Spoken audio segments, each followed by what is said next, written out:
time for the Saturday Sports Show on WMIX. On your radio at AM 940 and online at mywithersradio.com. Recognized by the Illinois Broadcasters Association as one of the premier radio feature programs in the state. You're about to roam the region with more guests and content courtesy of Crossroads Community Hospital. Live from the Powerhouse, the Saturday Sports Show starts now.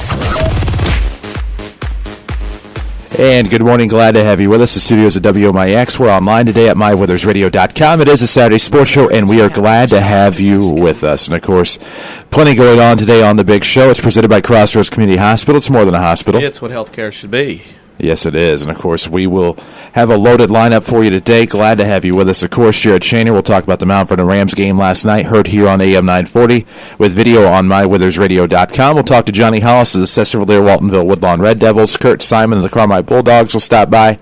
John Shadowens, our WMIX sports correspondent, will talk about a game he saw last night between Johnston City and Chester. We'll talk high school volleyball with Benton Rangerettes head coach Tony Phelps. We'll also talk to new Mount Vernon Lady Rams head softball coach Lance Boldt.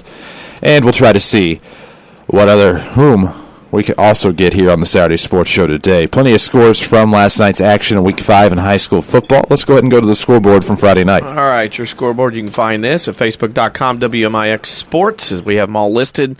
Not only listed, but also divided up by conference and non-conference for your reading pleasure. In the South 7 Conference last night, a game heard right here. Mount Marion beat Mount Vernon at home 29-28. Centralia edged Althoff on a last-second touchdown at home 38-35 late into the night. Koke beat Carbondale 33-0. In the river-to-river Ohio is Benton over Murphy at home 31-30. Harrisburg over Massac 40-14. And Heron beat West Frankfort 35-20. AJ over Pinckneyville 41-zip. Carterville over Nashville 49-7. And in the over game last night, DuQuoin 77, Sparta 26. Black Diamond, Carmi with a big win at home, giving Kurt Simon 100 career wins at Carmi, 22-18 over Fairfield. Chester thrashed Johnston City on the road, 55-7. In the Hyphen Bowl last night, SVWW beat CZR 40-20.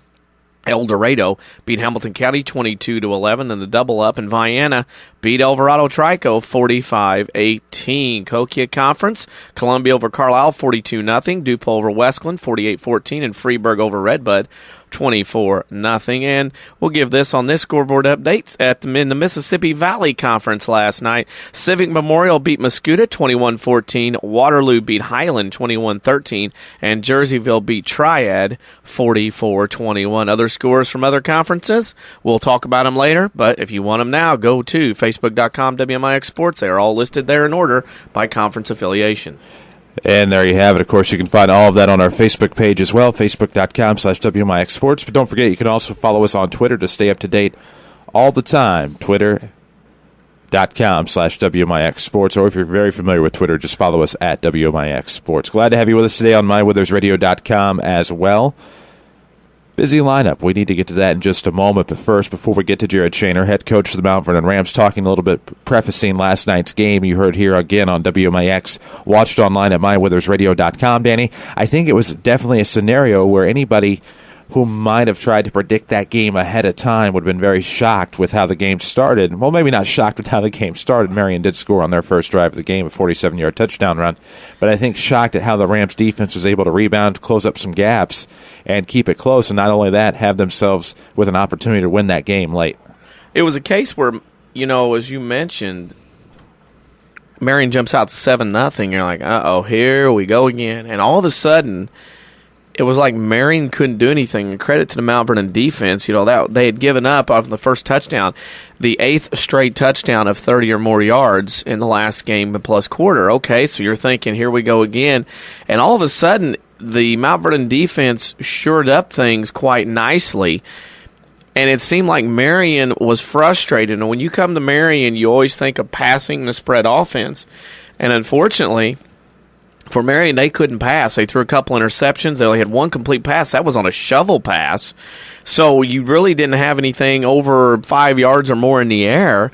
And Mount Vernon shut them down passing and then shut them down running, which I thought was just as important. And Marion, even though they scored, they were able to get in that second half into a more fast break huddle, no huddle offense, was able to do some things. But boy, Mount Vernon battled back. Their defense was tremendous for 3 quarters last night.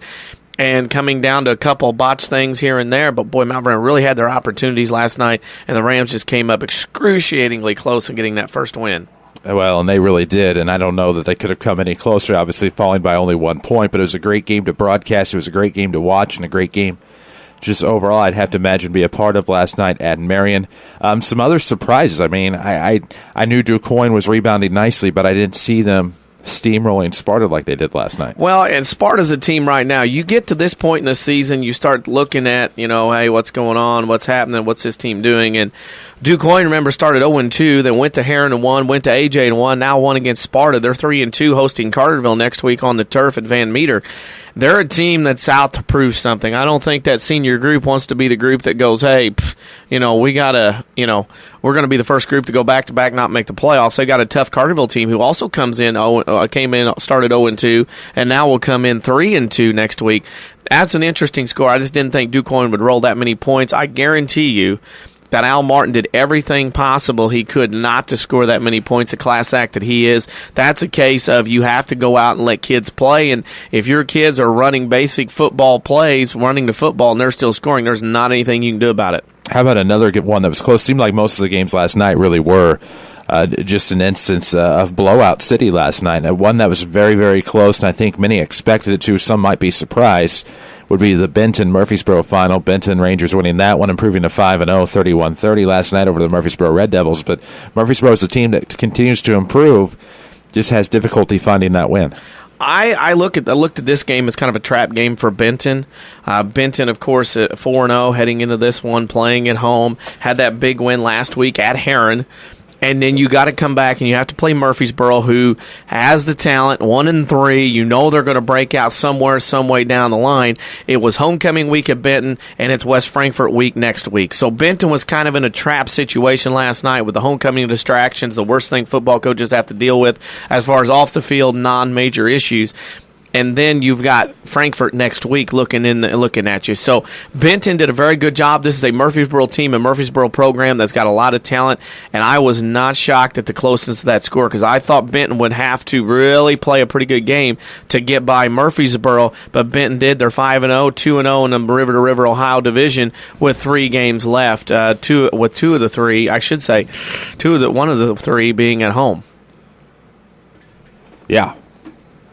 And I don't want to catch you off guard here. I don't know if this is some research you might have done back in the day or not. When's the last time Benton went 5-0 to start the season? I've got those records at home, but you're talking the Jeff Roper era well, when they were battling you might be talking with 1,000-yard running backs. You're talking when he was blowing through there in the late 90s, early 2000s. That's probably the last time Benton was running around when they were making semis. I'm thinking maybe like a 99, 2001, somewhere around there. Wissinger and all them running for 1,000 yards. That would be about the last time. It could have been the Summery era, who knows, but some very good Benton teams that rolled through there in the late 90s, early part of this millennium, and you got it right under Jeff Roper. We were right, 2001. Thank to our correspondent. Yeah, because that would have been the year of Summery and the three-headed monster. The three-headed monster had back then. Like I said, the year they had 3 backs go for 1,000 yards. Crazy. Dixon might have been one of those, maybe. That was 99, I think. Either way, some talented teams did roll through Benton and rolling through Benton right now. They are 5-0, but now another team that's 5-0 in our own backyard, the Centralia Orphans. A thrilling victory over the Althoff Crusaders last night. Of course, Ryan Rowdy, Mike McManus had the call on Sister Station X95. And listen to it the way back from Marion. Incredible. You have Althoff rolling down the field. Centralia just comes up short on an interception. Althoff rolls in, 1:40 left, and Centralia goes, I forget how long. I can't remember where they had it to start. I think pretty good field position, if I recall correctly, on the return. Yeah, the Orphans had a big return. See, I go back to this. You had the delay for an hour and 20 minutes. You had homecoming festivities going on. This game, was it didn't finish till we got home, which was after 11. You look at Althoff marches down the field and scores, and this will be something talked about, at least in the Belleville side, maybe the Centralia Fish Wraps this morning, is the fact that when Althoff scored their final touchdown with a minute 40 to go, the clock didn't move, and it was a rollout play, and the clock didn't run. Well, if you didn't listen to the game last night, the last play that was snapped, there were 0.8 of a second left on the clock. That allowed Centralia one more play to get the 3-point win. There will be some controversy. There were some arguments going on. You could hear it on the microphones in the stands, probably from the coaches barking at the timekeeper. 0.8 of a second left. If you run the clock when Althoff scores in a minute 40, you don't have that time left. It is what it is. Centralia stands 5-0 and 2-0 in the South 7 with that win at home last night. Well, and it's just incredible to think about. That was a close game last year. That was actually played at Belleville West High School due to the renovations at Lindenwood University, Belleville. And I remember that one vividly. It was almost the same situation where literally whoever scored last won that game. And the Orphans picked up a big victory last night against the Althoff Crusaders. We'll run down our scores throughout the program today. Of course, you can find them on Facebook, facebook.com/WMIX Sports. We need to take a quick break. When we come back, it'll be Rams football coach Jared Shaner talk about his team's improved effort last night against the Marion Wildcats. You heard it here on WMIX, watched it on MyWithersRadio.com. The Rams did fall to the Wildcats 29-28. We'll take a break. We're presented by Crossroads Community Hospital. It's more than a hospital. It's what healthcare should be. Back after these. Time is everything, and you don't want to spend that time in a waiting room. So choose Crossroads Community Hospital with our 30 minutes or less ER service pledge. The entire team is committed to working diligently to have you initially seen by a physician, physician assistant, or nurse practitioner within 30 minutes of your arrival. When minutes matter, choose the ER that doesn't waste time. Choose Crossroads Community Hospital. Visit crossroadscommunityhospital.com/faster to learn more. If you are experiencing a medical emergency, call 911.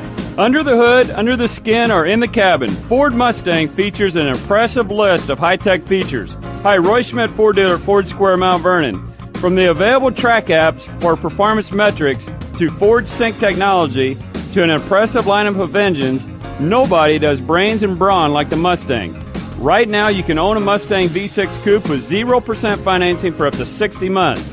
Or, how about the fuel-efficient Ford Fiesta? With unsurpassed in its class highway mile per gallon, the Fiesta is fuel efficient and fun. Combined with the Ford Tune suspension, electric power assisted steering, and advanced track electronic stability control, Fiesta provides an agile and exhilarating experience. Come see one of our sales associates and drive away in the Mustang, Fiesta, or any Ford and Lincoln model. New or pre-owned at Ford Square, 1501 Broadway, Mount Vernon, online at fordsquare.com, and find us on Facebook.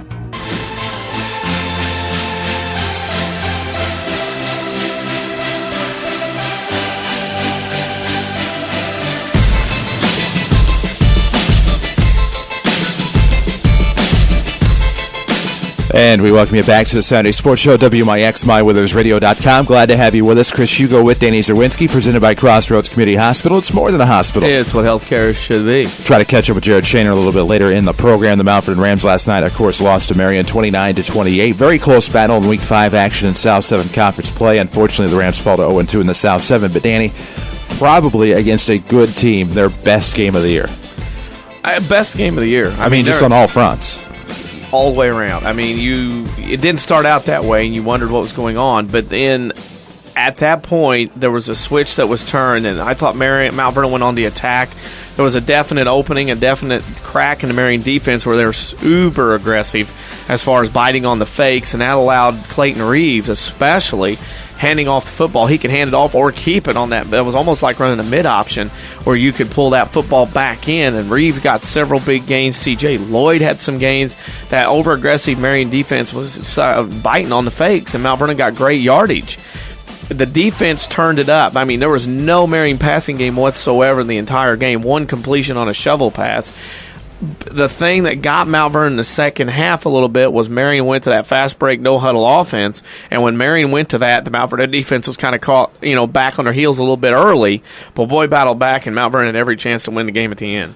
Well, and they did, and it's one of those where you look back at everything that went right, you look back at everything that went wrong, and they're pretty well even. And you come away with a 1-point loss. You look ahead to Carbondale next week, a team that we saw in Week 2 against Heron. But going back to that effort last night, you think back to some of the versatility that was displayed last night. You think back to some of the bone-jarring hits. You think back to some of the turnovers the Rams forced. Both teams had trouble hanging on to the football last night. Marion had some trouble through the air last night, and you kind of wonder, and I think you phrased it perfectly, the Marion Wildcats now have more questions than answers. The loss to Cahokia in Week 4, come in last night, you have a close one with the Rams, 29-28. You barely win that one at home on a special night, and the Wildcats next week, I believe, head to Belleville to take on Althoff, and that is going to be an interesting one in itself because Althoff's going to present a lot of matchup issues for the Marion Wildcats. I look at Marion as a team that came in after Week 3 with Harrisburg. They're 3-0, and I'm thinking, okay, look at Marion. Look at what's going on here. Then you look at the fact that they give up 6 interceptions against Cahokia and lose at home 28-14. Struggled mightily last night. They have some quarterback issues. I think Ellis has a confidence issue right now. Marion didn't throw the football in the fourth quarter. Threw it once in the second half, I believe. I remember my stats correctly. You got a team that's struggling and maybe had to change their identity basically halfway through the season, which was at half last night, into a fast break running team and work on the passing game because they have more questions than answers. They're going to head over to Cahokia next week, or Althoff next week, or Althoff's going to be fighting mad after losing at Centralia last night. And then if you're Marion, you look down the road a little bit peak. You got to go to Centralia in Week 7. You host Carbondale Week 8. Then you got to make the trip to Normandy, Missouri in Week 9. It is a tough road to hoe right now for Marion. And at 3-2, very tenuous with their offensive situation right now with their lack of a passing game. Well, and there is. And you take a look at the Mount Vernon Rams and everything that they have and everything that they have coming, and you kind of wonder what's to come over the rest of this season. But you do take a look at some of the things that Coach Shaner and the Rams threw at Marion last night. DeMontez Miller-Gray was kind of a variable there that Marion would not have seen on film, and bringing him into the running game and along with using the reliability of Robert Grider, C.J. Lloyd, and Doug Gardner really threw, I thought, was kind of... They said the same thing in a different way, so to speak, if that makes sense. Well, you have different backs with different styles, and you have the opportunity to run power. You can run a little sweep. You can run with some speed and elusiveness. And the fact that you have those guys doing those things, that gives you kind of a change-up like in baseball, fastball, change-up, curveball, different things, different speeds the defense have to adjust to.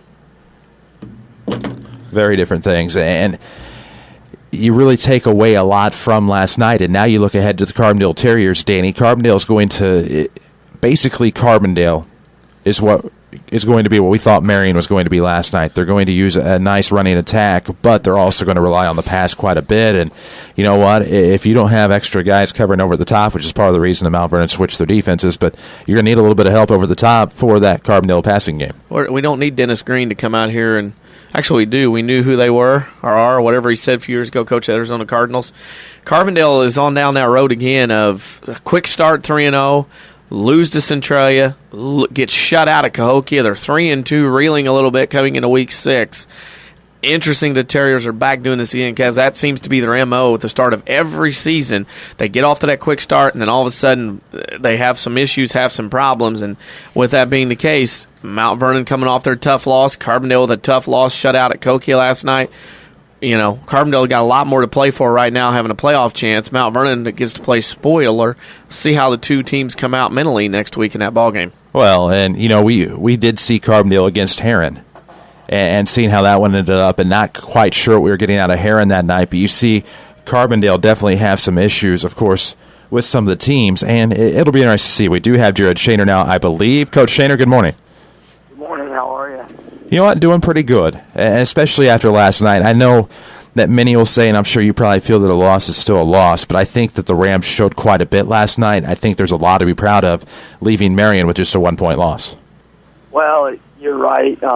From a coach's end, we talked on the way home, the coaches, when we got here, and it sure doesn't feel any better. In some aspects, it feels worse. Just you're not mad after a game like that. You're just really more heartbroken than anything, which isn't a very good feeling. Most of us have had it at some point. Unfortunately, football coaches get it more than other people, I think, sometimes.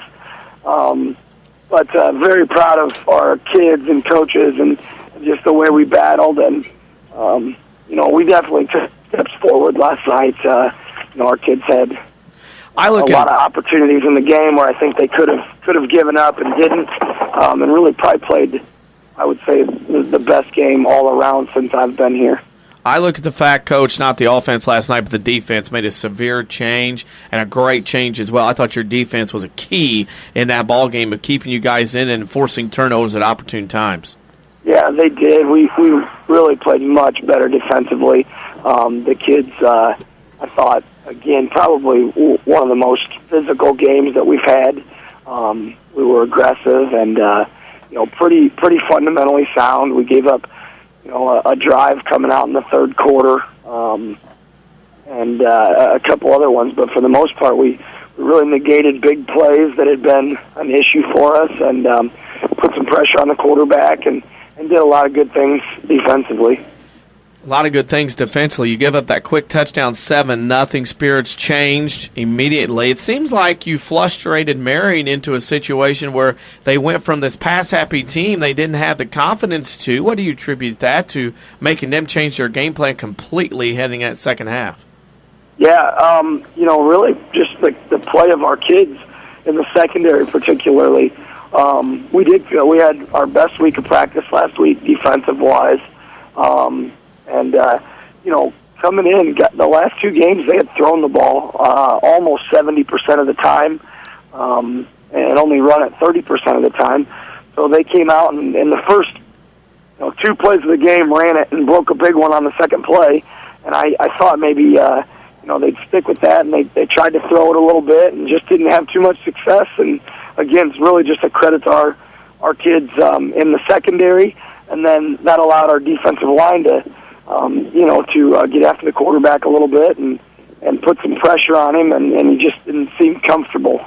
I look at, speaking of offense, and I look at your team, a guy last night that stepped up and kind of set the tone for everybody was Clayton Reeves last night. I thought he did a good job, not only running football, but getting offense going, but showing some leadership the way he played last night on the field. He did. I was really proud of Clayton last night and the way he played. We do a lot of stuff at the line of scrimmage, and he got us in the right plays a lot of the times. And then, more importantly, just the leadership that he showed. Like you said, we ran him a lot last night. Had some designed quarterback runs. He also played, the entire game on defense for us. So that's a kid that's running around the field and really just working pretty hard. And in our offense, I have the quarterback come to me after every play. Clayton's running 40, 50, 60 yards every play of the game. He didn't say a word about it, didn't complain, just kept going and really did a good job for us. Speaking of good job, I thought your running back core, I call it running back by committee, did a really good job last night, which really keeps the defense on their toes with the different styles of running backs you can throw at a team. Yeah, they did. We had I don't have the exact stats in front of me, but with Clayton, we had 3 guys at almost 100 yards each, and then a couple others with anywhere from 20 to 50. So it was a good night, running the ball for us, and offensive line did some really good things. I thought we blocked better on the perimeter again this week. DJ Lloyd had a big game and had a couple nice long runs, and then of course you got Robert Grider and put a sophomore in there last night who really showed us what he's capable of. DeMontez Miller-Gray made a couple of fantastic runs and caught a ball, and then you got Doug Gardner at fullback who runs hard up the middle. So, yeah, I think from that point of view, we did a lot of things that we wanted to last night. Of course, short break. Now you have to shift your focus to the Carbondale Terriers, a team that I know you were able to see in week 2. When they shifted their game to a Thursday night against Heron. Carbondale, it looks like they're going to be more the team we thought Marion was going to be. At least I thought Marion was going to be coming in to Friday night. Terriers are also a team the Rams have been able to get that first win against the past couple of years. What is your message to the team right now going into a game against a Carbondale Terrier team that still looks to be pretty good? Well, last night as I was out here late and just trying to get some work done and really, yeah, like you said, we really start preparing for Carbondale now. I was thinking about this upcoming week and what we need to do and, the message that I want to send to the kids. And I really think it just has to do with, we made some steps forward last night, and we got to do that again. And that really starts with this morning when they come in for practice and how they prepare for Carbondale. And then this week of practice, I just want us to, improve a little bit each day. And then Friday night we get to come out and get an opportunity to, hopefully improve on what we did last Friday. So, my message and our theme this week will just be, get a little bit better each day. Football coach is kind of a cliche, but you get better, you get worse. You don't stay the same. So we need to make sure we come out each day this week and get a little bit better. Of course, Coach, off-the-wall question this week, the WMIX Sports social media question. You and I talk food a lot. Danny and I talk food and drink a lot. A lot of places now offer the option of either plastic cups or styrofoam cups for their soft drinks. Are you a styrofoam cup guy, or do you prefer the plastic cups, say, when you're rolling through a fast food joint and grabbing a Coke or a Mountain Dew? I am a There's little paper, bit. too. If you're making me pick, I'm going to go styrofoam. It doesn't sweat like the plastic does. Exactly. The reason we asked that is I pulled in this morning and to a local establishment and to get a drink, and it's like styrofoam or plastic, kind of like when you go to Walmart, and that option has never been offered to me before. Right.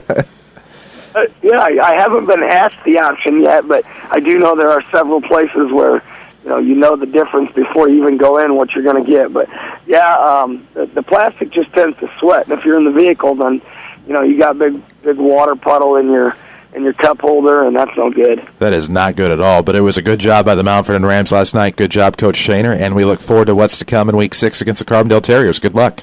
Hey, thanks, guys. I apologize we didn't get together on time this morning. But that's okay. We're kind of in a different boat today. We're in our other studio this morning, and I always get flustered when we're in here, so it's all good. All right. Have a great day. You too. That's Jared Shaner, head coach of the Mount Vernon Rams, and it is what it is on that, but we got together, and that was the most important thing. And I appreciate him for taking the time out of his day to talk to us. I know things are busy. A great night for the Mount Vernon Rams last night. All things considered, they'll take on the Terriers next week here on WMIX. Watch it online at mywithersradio.com. Pre-game will be at 6:40 on the road at Carbondale. We need to catch up with Johnny Hollis of the Sesser-Valier Waltonville Woodlawn Devils. We'll talk to him in just a moment. First, we need to take a break. This is a Saturday Sports Show on WMIX, presented by Crossroads Community Hospital. It's more than a hospital. It's what healthcare should be. The Orthopedic Center of Southern Illinois proudly welcomes Dr. Brian Steinke to their medical staff. Dr. Steinke earned his medical degree at the University of Illinois in Chicago and has degrees in anatomy and physiology from UC Berkeley, and he brings prestigious credentials to the center. Dr. Steinke is a gifted physician and contributor to orthopedic textbooks. Call 618-242-3778 or visit their informative website at orthocenter-si.com. The tradition of fine vehicles and great service continues at Second Chance Auto. They've been providing quality cars, trucks, vans, and SUVs for families like yours for over 32 years, and many are priced under $10,000. Plus, most have a 3-month or 3,000-mile warranty. Bank rate financing available with instant approval. No gimmicks, no pressure, just honest deals on great vehicles from your friends and neighbors at Second Chance Auto, living and contributing back to the community they serve. Located on Route 142 East in Mount Vernon, or call 244-4582. I'm Kevin Snyder with a look at your next rad weather for today. It will be partly to mostly sunny. Cooler with the high getting up to 67. Then tonight, clear and chilly, low 37. Cool tomorrow with bright sunshine, high 64. Low tomorrow night 37. Sunny and pleasant Monday, high 69. Partly sunny Tuesday, breezy with a couple of showers possible, high 77. Next rad weather from WMIX, Mount Vernon, Illinois.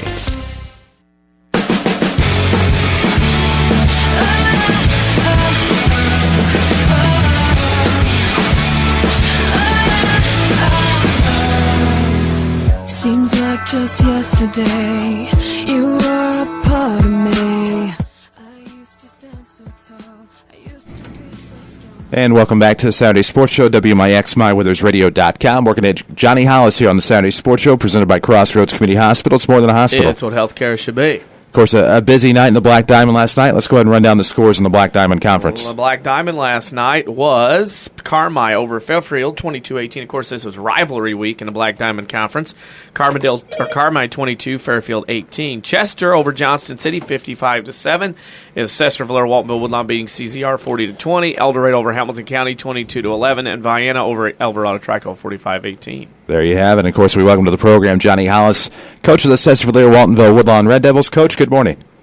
Hey, good morning, guys. Big win last night. I call it the hyphen bowl with all the letters and dashes involved in this thing. You go down to Span Field, you get a big victory on the road against your arch rival in that hyphen bowl. How does that feel this morning driving around? Oh, it feels good. Last night it felt real good.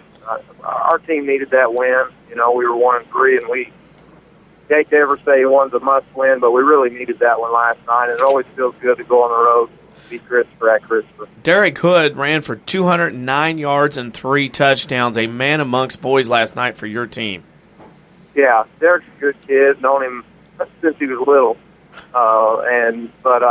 Yeah, I mean, he's running well for us, but I mean, he's been quick to give the encouragement and the kind of the praise to his linemen. He's done a couple big games he's had. You rushed the ball last night 50 times in this ball game. Christopher, CZR goes 31 times. Game couldn't have taken very long in a game that didn't see a lot of passes in that one. No, we saw some things on film, and so we kind of packed it in last night for us. That's sometimes not our mentality or our mode of offense, but last night we felt like that we could dominate the line of scrimmage a little bit, and it worked out for us.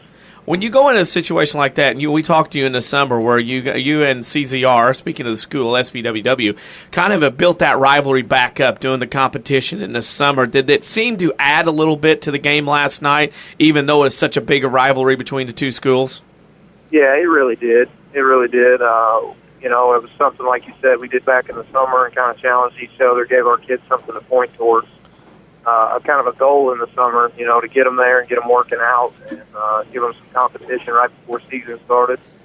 And so, yeah, I mean, I think it did. And then we're trading a sign back and forth. It's a 148 sign, a highway sign that a local construction guy got for me. So, you know, and we're going to pass that back and forth between our combine event in the summer and our regular season game. So we're trying to renew that rivalry. I don't think it ever died, really, but we'd like to see it get back to where it used to be.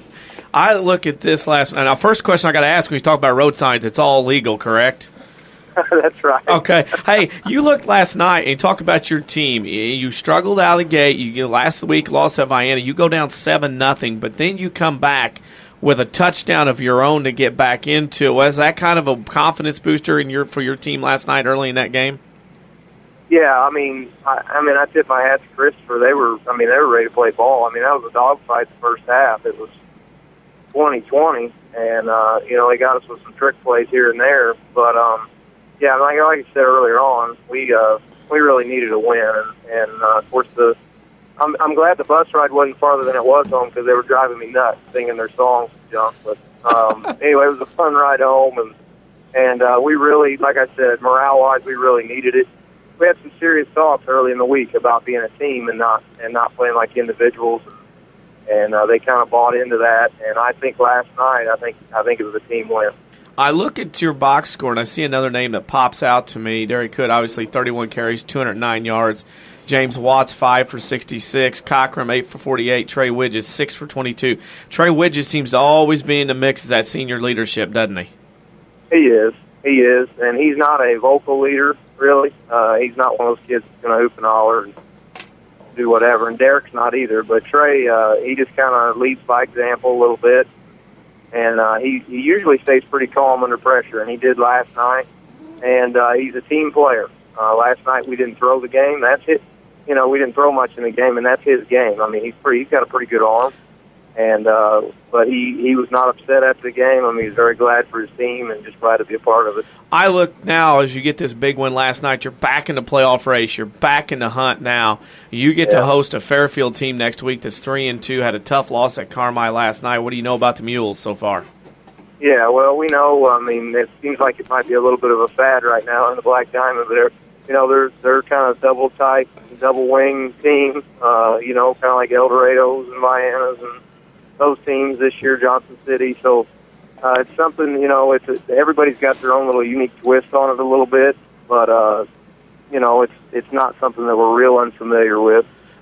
We do, I have a lot of respect for them, just seeing some film on them. We're getting ready to look at some more film on them, and appreciate Coach Townsend, and just got to talk to him just a second ago as we traded some film. So we're looking forward to that challenge. I know they're a good team.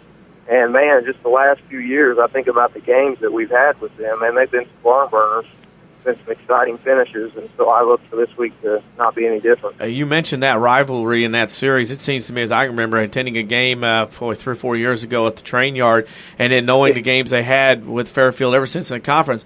It's been a battle with them, and with both teams in that playoff hunt, this has got some real big playoff implications next week. Yeah, it does.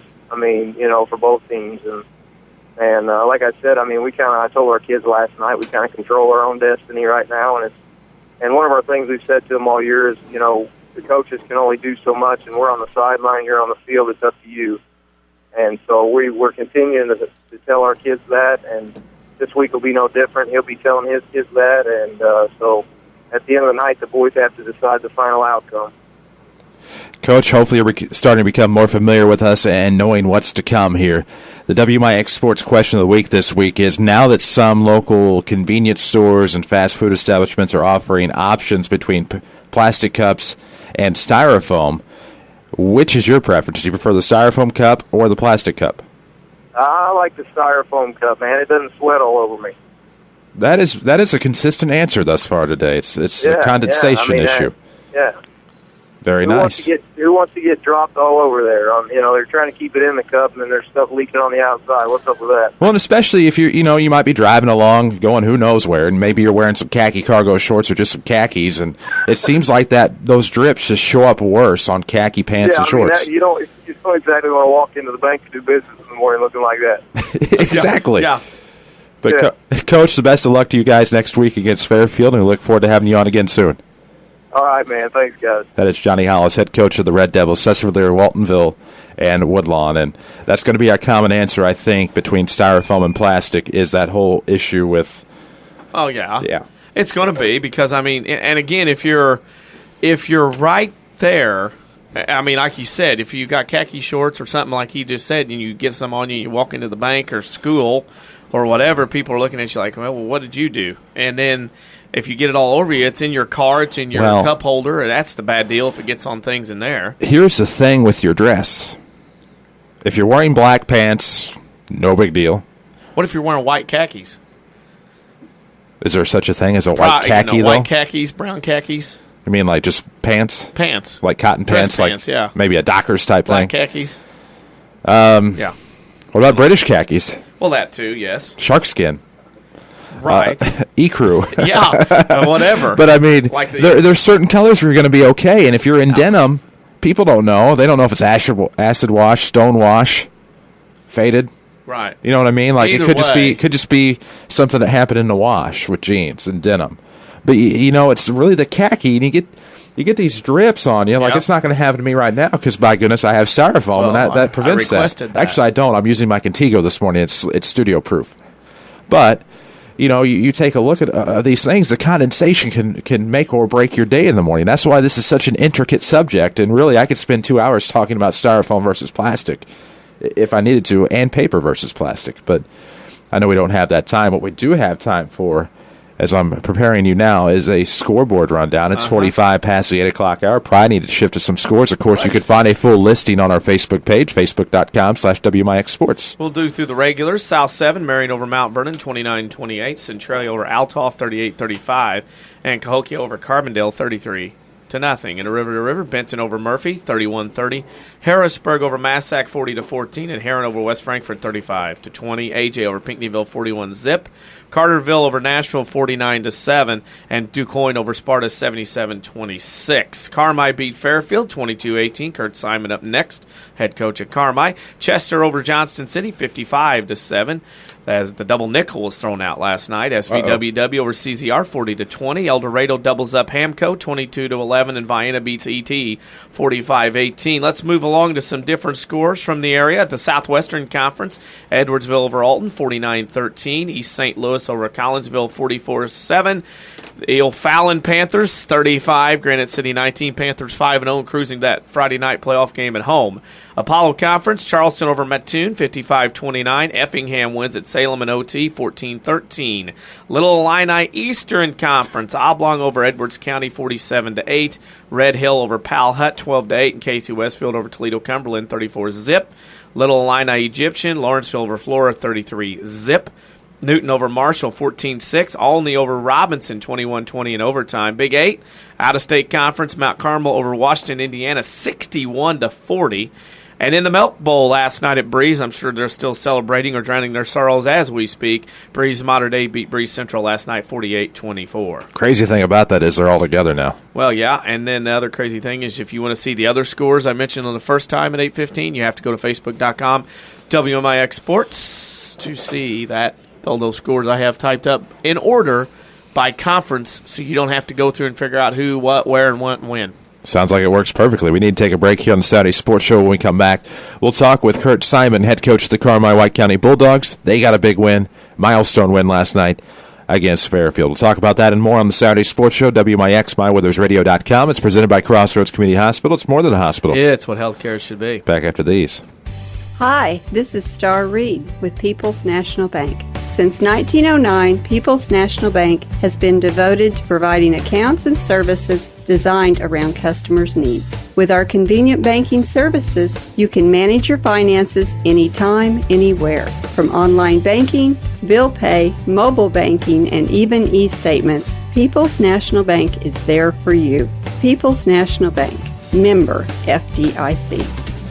When an emergency happens, time is everything, and you don't want to spend that time in a waiting room. So choose Crossroads Community Hospital. With our 30 minutes or less ER service pledge, the entire team is committed to working diligently to have you initially seen by a physician, physician assistant, or nurse practitioner within 30 minutes of your arrival. When minutes matter, choose the ER that doesn't waste time. Choose Crossroads Community Hospital. Visit crossroadscommunityhospital.com/faster to learn more. If you are experiencing a medical emergency, call 911. State of denial is a drag and a trial. When I bought my cheap insurance, should have known this day would come. Now I've had an accident and I'm feeling quite alone. Called them at least 20 times, but they won't pick up the phone. Without personal service, my policy's kind of worthless. Get to a better state, State Farm. Don't deny yourself to call an agent. Tony Wolf in Mount Vernon, 242-1421.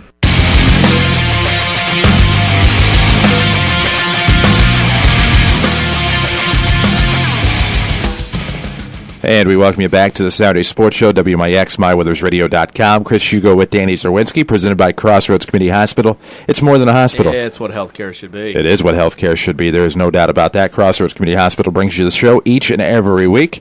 We bring to the program now head coach of the Carmi-White County Bulldogs, his team, a big win in Black Diamond Conference play last night over the Fairfield Mules. Coach Simon, good morning. Good morning, guys. Have you really been there at Carmi long enough to get 100 wins? Seems like you just got there. Oh, my God. Stay somewhere long enough and it'll happen. Is there a win in the 100 that stand out to you this morning more than any other? Not really, to be honest with you.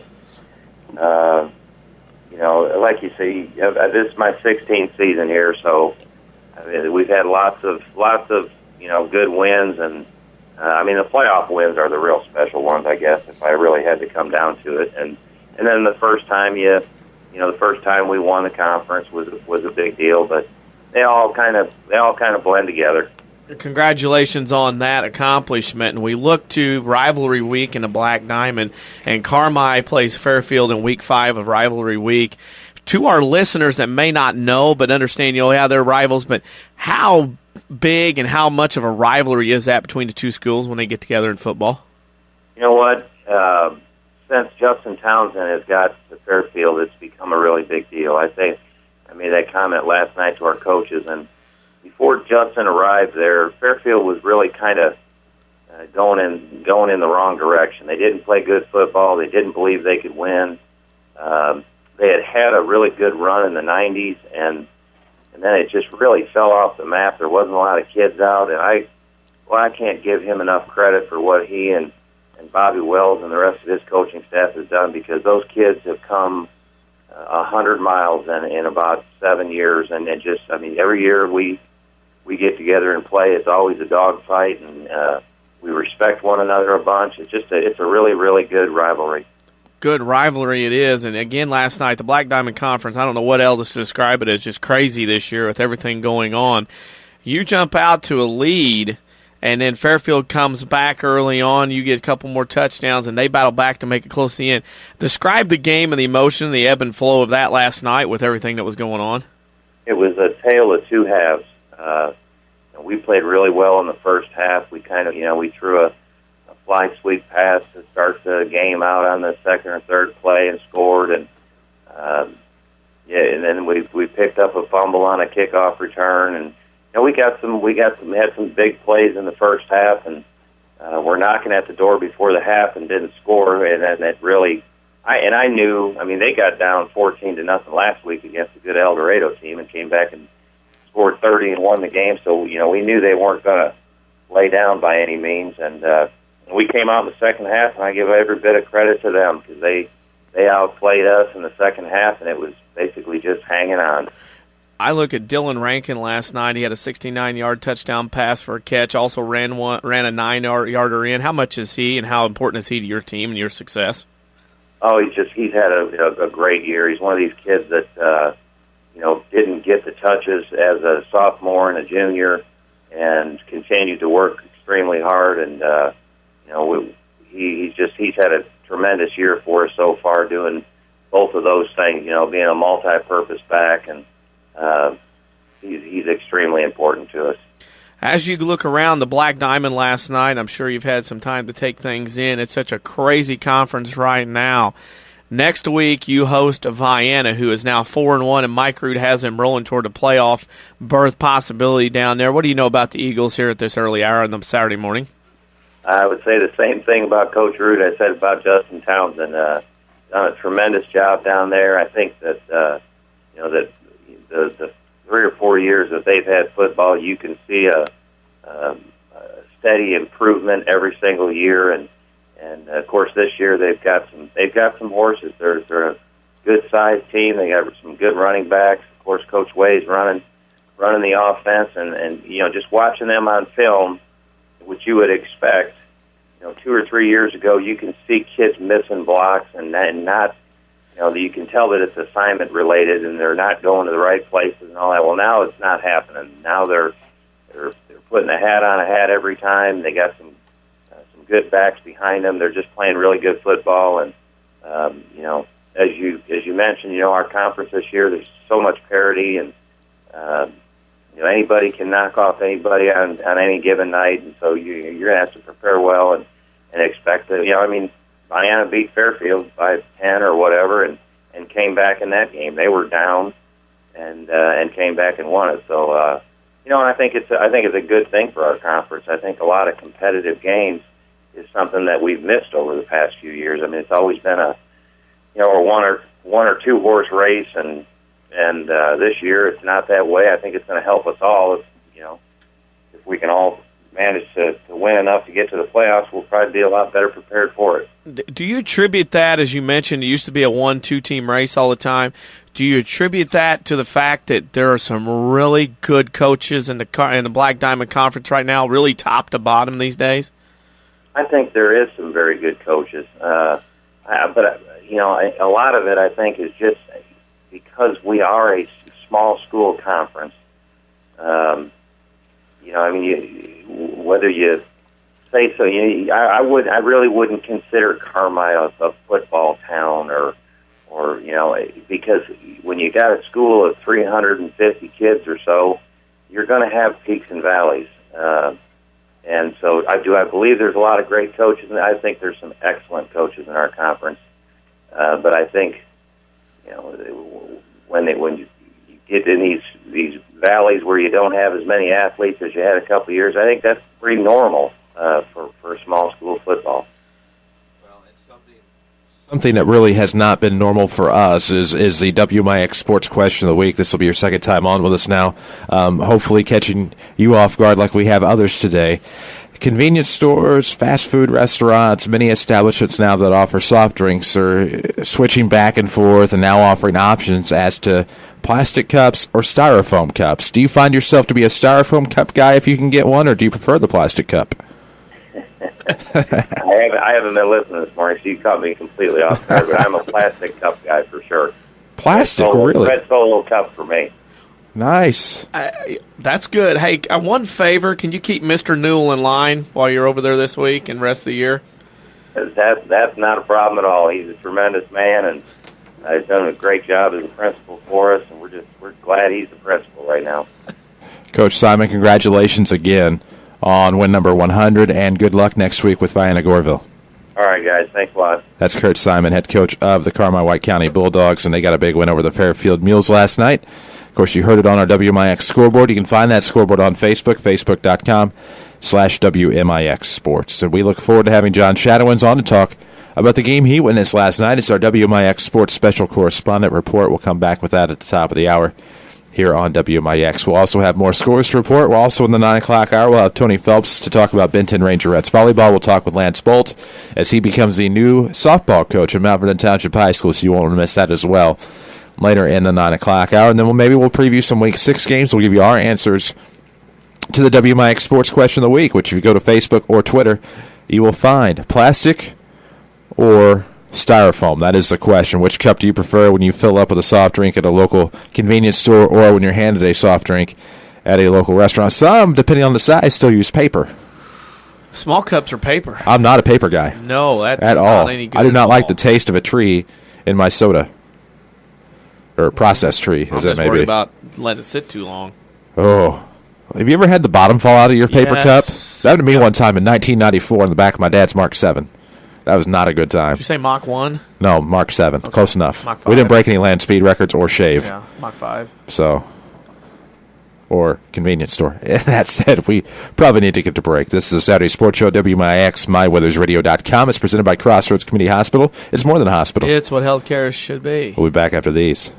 America is a nation on wheels. Everyone has at least one automobile. We use them for shopping, work, everything we do. But they can be a threat. Some accidents can't be prevented. Your professional Pekin Insurance Agency, Page Insurance on Crownview and Mount Vernon, can help protect you from a large financial loss when an accident happens. Call Page Insurance today at 242-7000 about low-cost auto insurance from Pekin Insurance. Ask them about the many money-saving discounts that are available. Depend on your hometown professionals. Pekin Insurance. The Saturday Sports Show lives here. AM 940 WMIX Mount Vernon. A free service from Withers Broadcasting. The tradition of fine vehicles and great service continues at Second Chance Auto. They've been providing quality cars, trucks, vans, and SUVs for families like yours for over 32 years, and many are priced under $10,000. Plus, most have a 3-month or 3,000-mile warranty. Bank rate financing available with instant approval. No gimmicks, no pressure, just honest deals on great vehicles from your friends and neighbors at Second Chance Auto, living and contributing back to the community they serve. Located on Route 142 East in Mount Vernon, or call 244-4582. When an emergency happens, time is everything, and you don't want to spend that time in a waiting room. So choose Crossroads Community Hospital. With our 30 minutes or less ER service pledge, the entire team is committed to working diligently to have you initially seen by a physician, physician assistant, or nurse practitioner within 30 minutes of your arrival. When minutes matter, choose the ER that doesn't waste time. Choose Crossroads Community Hospital. Visit crossroadscommunityhospital.com/faster to learn more. If you are experiencing a medical emergency, call 911.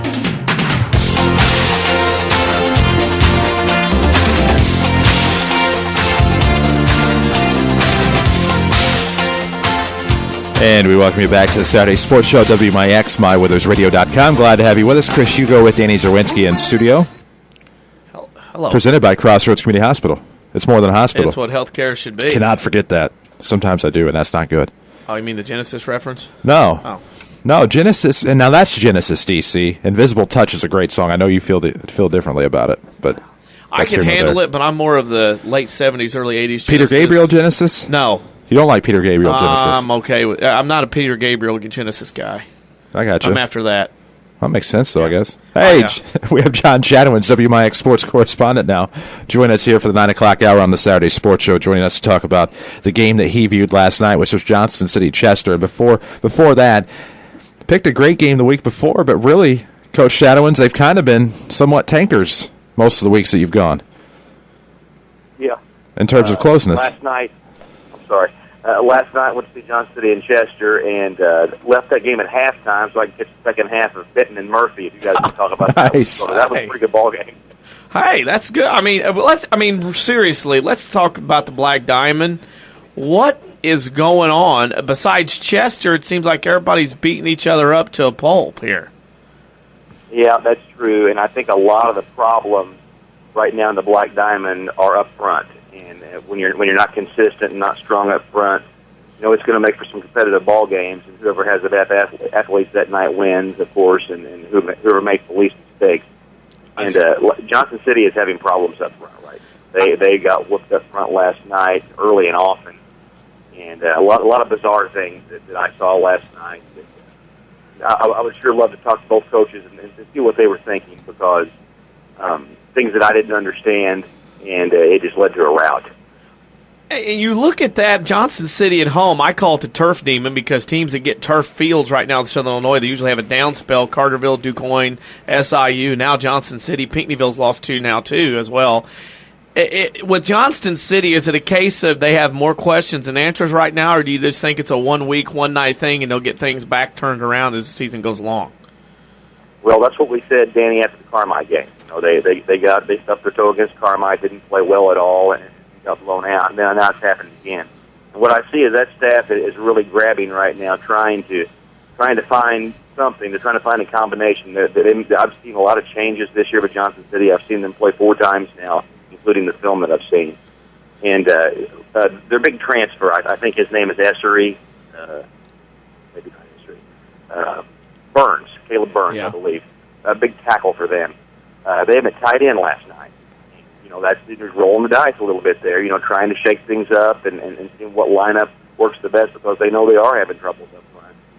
And he really never had a chance to get on track there and show what he could do. The thing that puzzled me last night, and I would love to hear the coaches, because I'm sure they had a plan, was that Johnson City's best player far and away, I think that most would agree, would be Tyler Johnson, under 30. And Tyler went down with a leg injury with about 9:45 to go in the second period. He only had 3 touches to that point. And, going in a big game line, I knew that Coach Mings and that good staff they have down there, they're trying for a balanced offense. The first 4 games of the year, they really stuck to that credo and tried to spread the wealth and give the ball, because you need depth going down the stretch. There's no doubt about it. I just saw it sure against Chester in this big game. For all intents and purposes, you could consider the championship game of the Black Diamond. And it's the same game plan. They only give the ball to Johnson 3 times. So, and they know way more about their roster than I do. Far be it from me to criticize any coach, because I know what it feels like down there. But I am puzzled by some of that strategy. Chester, 5-0, only undefeated team in the Black Diamond. So we sit here on September 22nd. Do they have what it takes to make a deep run in Class 2A this year? I've got to eat my words with them a little bit. I said a couple of weeks ago they didn't pass the eye test for me as a 9-0 team. Well, they certainly do now, and what they've done, they've gotten better every single week. Week 1 against Vienna, I suspected they'd be a little weak up front, and they were small. I wouldn't call them weak. They were small up front, and they had some problems against the bigger Vienna team. That was a good competitive ball game. They have simply gotten better every game. And I was talking to Jimmy Dean last night in the game in Ross Babington, and they agreed that team just doesn't make mistakes. They're quick off the ball, they're fundamental, and they don't make mistakes. And they have the look of a 9-0 team right now. And it wouldn't surprise me a bit for them to get the Black Diamond Conference's first playoff win here in a few years. So you leave at halftime, you jump on the road, and you head to Benton, and you see Murphy at Benton, 2 teams. Benton's undefeated, kind of, I said, a trap game before West Frankfort, with a Murfreesboro team that you and I saw played AJ. That had to be one of the best inning ball games, because Benton and Murphy went back and forth, especially in that second half. Yeah, sure lucked into a great second half there. Because of their homecoming, they had a long halftime, so I was able to get there and see the second half. And you're right, what a game. The Murphy kids are talented, and they're so much better. but you just see the same problem Coach Carter's running into that we all run into whenever we've had a down cycle in our program. You have to teach the kids how to win again. And against good teams right now, Murphy's right in the game, but they just can't find a way to seal the deal at the end. You know, they had gotten a big touchdown there, I'm going to say about 6 minutes to go in the game, went ahead of Benton, and just couldn't seal the deal. And take nothing away from Benton. Benton is talented. I'm going to stick my neck out and say, you know, I've seen one half of Benton. They're as big and as talented and as complete a team as I've seen this year. And, you know, I'm including DuQuoin in that. Maybe not Marion. I've seen some big schools too. Maybe not Marion. But they're the real deal, and they do what they do. You know, they're a spread team. They're ultra aggressive defensively, and they've got the talent this year.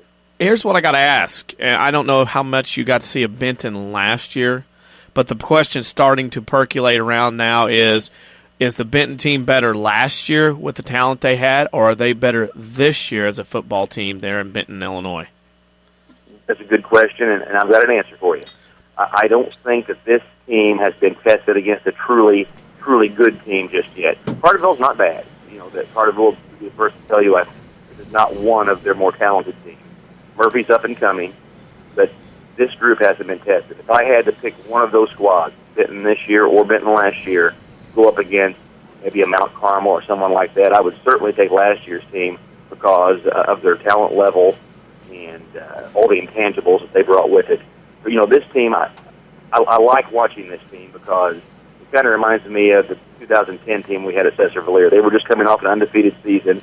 They were a bunch of nobodies, so to speak, as far as people around knowing them. And they put together a really solid 7-2 season and snuck up on a lot of people. And those years are a whole lot more fun, believe it or not, than the 9-0 teams are. So I really like this team. Speaking of that, I mean, when you planned this out last night, did you look around the area and have an alternative plan if Johnson City Chester would have gotten ugly like it did? Do you have that plan set up to go take off to these games? Usually I do, but last night I was pretty sure it would be a good ball game. You know, I really wanted to see Carmi and Fairfield. I understand that was a great game as well. Of course, that was too far away at halftime. I just got the idea. Late in the second quarter, it was 35-7, and you could just tell Johnson City wasn't going to do it tonight. And I started thinking, what's close? And then I remembered Benton and Murphy, and I got up there. Okay, we go into week 6, and I'm looking at the schedule here in front of me. Some tasty games as far as Harrisburg-Heron. You have Frankfort at Benton next Saturday afternoon. That could be interesting. You have Carterville at DuQuoin. You've got Vienna at Carmi, Johnson City, El Dorado, Fairfield at Sesser. You have Chester playing as well. I mean, all kinds of games. Every game starts to mean more and more games. Where are you thinking about going next week? Well, as you probably know, Danny, I told you I made out a preseason plan, and the preseason plan I had circled was JC at El Dorado. And I'm fascinated by the Johnson City team right now because I know that Dan Minks is a good coach. I know that he has a good staff, and it just fascinates me to watch good teams and staffs work through problems like that. 'Cause I can relate to them, believe me. You know, much like the Patriots this week. You know, with Belichick, he's going to have to work through a bad loss and losing Hernandez. So you know, things like that really intrigue me, and I'm leaning toward that. But I'm going to look at the River's schedule as well. And like you said, I think that the Saturday game is a given. I'll be there. But as far as Friday night goes, I want to think about that a little bit. Understood, Coach. Obviously now this is your 5th week with us as our correspondent. You know what's coming now. The WMIX Sports Question of the Week. Various establishments, be it fast food, convenience stores, what have you, are now offering different types of containers, so to speak, for their soft drinks. Some offer plastic cups, some offer paper for their smaller sizes, some offer styrofoam, and some now offering the choice. If you had a choice between plastic or styrofoam to hold your soft drink, which would you choose? And you guys are lobbing me softballs here the last couple of weeks. Styrofoam, man. Everything tastes better in styrofoam. Now, does this have to do with condensation? Not as much. Of course, it doesn't sweat as much. I like coffee out of styrofoam. I like soft drinks. Stays colder. Give me styrofoam, man. So, okay, the plan right now through 5 weeks, the O'Fallon Panthers are hanging on, so that might be an option on that first Friday night of the playoffs. So kind of keep that in mind because with O'Fallon winning the way they are, they're probably going to have a home game on a Friday night. You guys keep me in mind, and I'll be there with you. Coach, that sounds delightful. We look forward to that, and thank you for joining us this week. Look forward to talking with you again next week. Okay, you guys too. Appreciate it. That's John Shadowens, and almost had to be careful there. Almost referred to him as a head coach, but he's our WMIX sports correspondent. We're glad to have him. Yeah, it's funny because he ends up at one place last night, starts, and then ends up at another, and we appreciate what he's doing and what's going on, and I'm sure there'll be at least one, maybe two games, maybe more, that we get to venture around the state of Illinois and see some playoff football with him. We've already enjoyed a game with him once, and look forward to that again. No doubt about that. We need to take a quick break. When we come back, we'll run down your scores once again here on the Saturday Sports Show. It's presented by Crossroads Community Hospital. It's more than a hospital. It's what health care should be. We'll be back after these. Rend Lake College's Adult Volunteer Literacy Program is looking for volunteers to help stop adult illiteracy. Give the gift of reading and be a hero forever. RLC will provide you with training and materials to help adults develop the basic reading ability needed to excel. You can work one-on-one, tutor a small group, or work with students in an adult education classroom. Experience the joy of helping others and change a life. Call RLC's Volunteer Partnership toll-free at 800-369-5321, extension 1342, 800-369-5321, extension 1342. Hello, my name's Richard. When my wife had a heart attack, every second felt like an eternity. I wasn't thinking about what hospital had outstanding results or first-class facilities. All I cared about was getting her help fast. Thankfully, I didn't have to think about those things. The ambulance took us to Good Samaritan Regional Health Center. From the second we were admitted, I knew she was in great hands. My wife was immediately treated by an experienced cardiologist. I have no doubt the folks at Good Samaritan saved my wife's life that day. It wasn't until later that I realized Good Samaritan ranks 20% faster than the national average in response time. And they work directly with the prestigious Open Heart program at Washington University. In 2013, Good Samaritan will be opening an all-new regional health center, making their heart care even greater. We're thankful that such quality care exists right here in Southern Illinois. Good Samaritan Regional Health Center. Raising a hospital, raising the bar. If your definition of local is Southern Illinois and adjacent states, pay no attention to this message. Hi, I'm Joe David Cummins, President of Community First Bank. Others advertise the message of being a local community bank. However, Community First Bank is the only local community bank exclusively serving Jefferson County with 5 locations and 5 ATMs. In short, loans and deposits stay local and benefit you. Community First Bank with locations in Mount Vernon, Woodlawn, Dix, and Ina. Welcome back to Personal Banking. Member FDIC, Equal Housing Lender.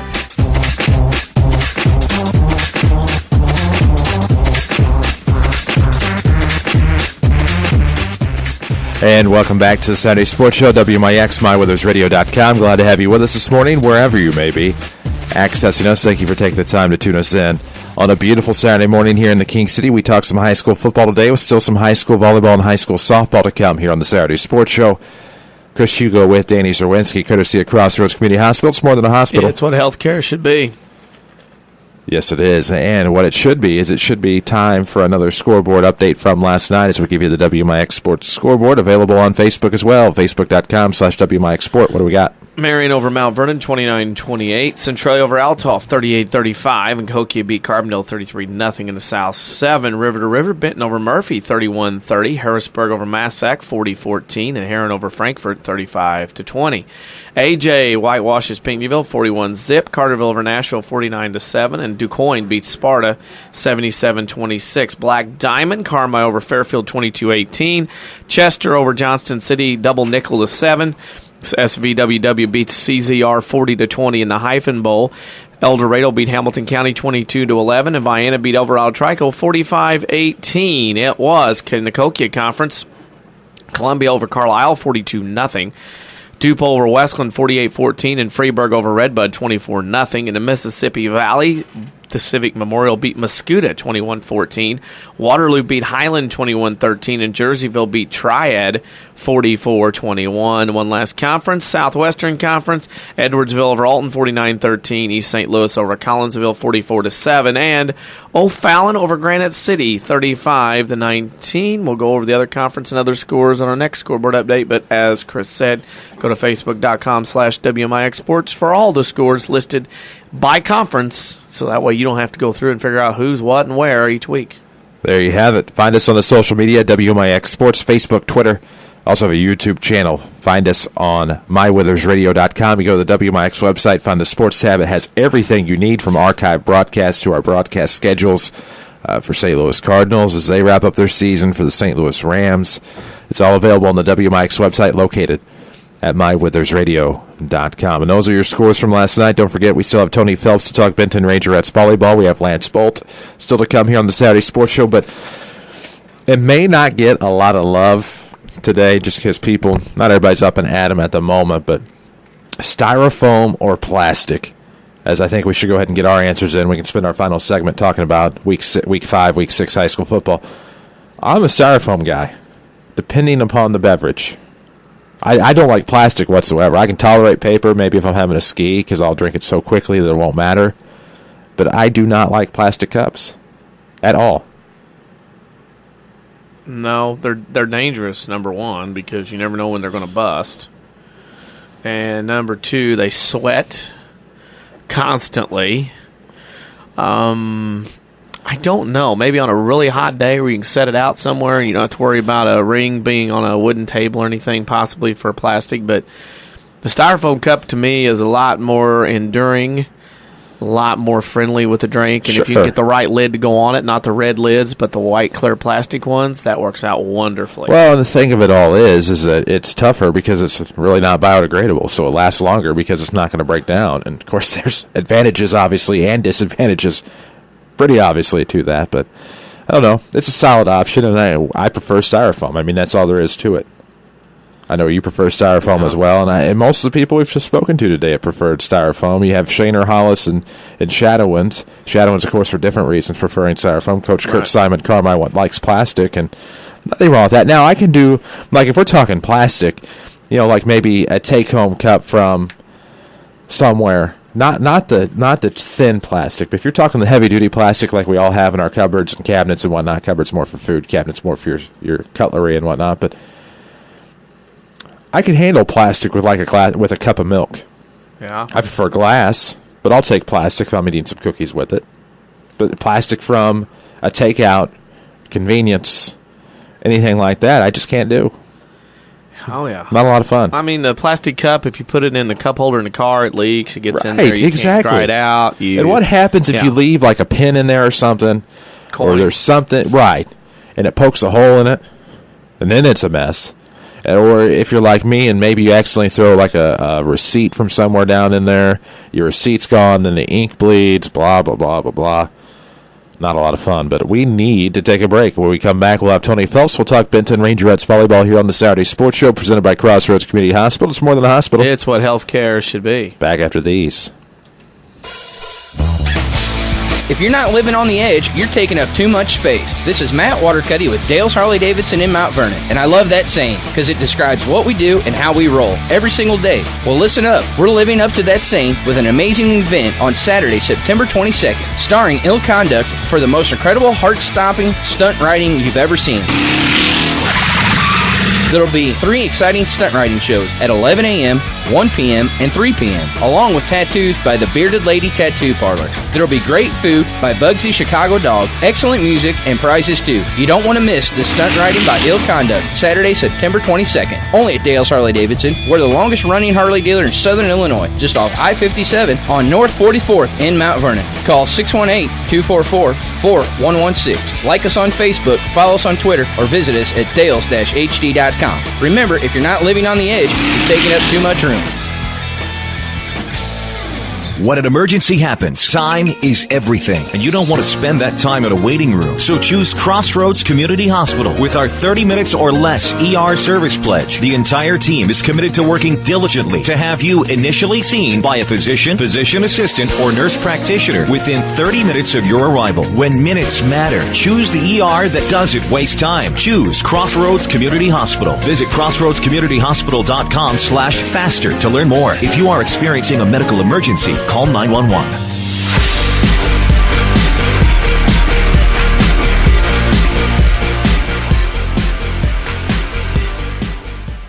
And we welcome you back to the Saturday Sports Show, WMIX, mywithersradio.com. Glad to have you with us. Chris Hugo with Danny Zerwinski, WMIX AM 940 Mount Vernon, a free service from Withers Broadcasting.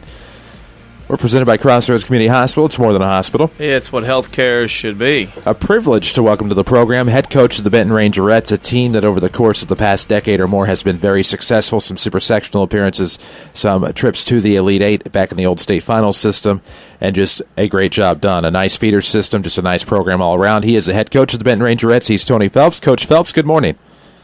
Good morning, Dan. How you doing? Well, good, Coach. How's volleyball season in Benton going this fall?